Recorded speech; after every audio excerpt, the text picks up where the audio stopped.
આને વાવ કહેવાય. કૂવાને આપણે ભણીએ છીએ તેમાંનો આ એક પ્રકાર છે વાવ. આવી રીતે નીચે ઉતરવાના પગથિયા હોય, પાણી સુધી જવાના.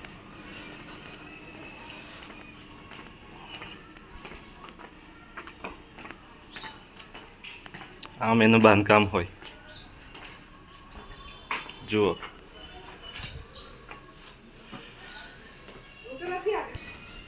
આમ બાંધકામ હોય વાવનું, તમે જોઈ શકો છો. આમ નીચે ઉતરવાનું.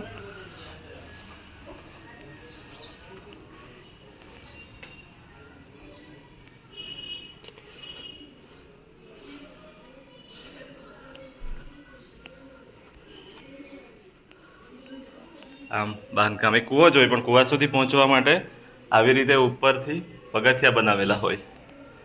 આ જો સામેથી બેન આવી રહ્યા છે, તો આ વાવ કહી શકાય.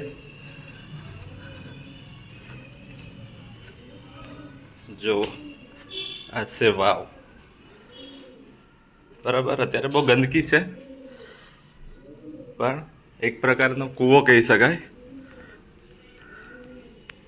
અહીંયા પાણી આપણે લઈ શકીએ સીધા, અને આમ ઉપર ચડીને પાછા વહી જઈએ. દોરડાથી કાઢવું હોય તો દોરડાની બી વ્યવસ્થા હોય. તો આ છે આપણી વાવ. પાછું આમ ઉપર ચડી શકાય પાણી લઈને આસાનીથી. એના માટે પહેલાંના સમયમાં વાવની રચના કરેલી હોય.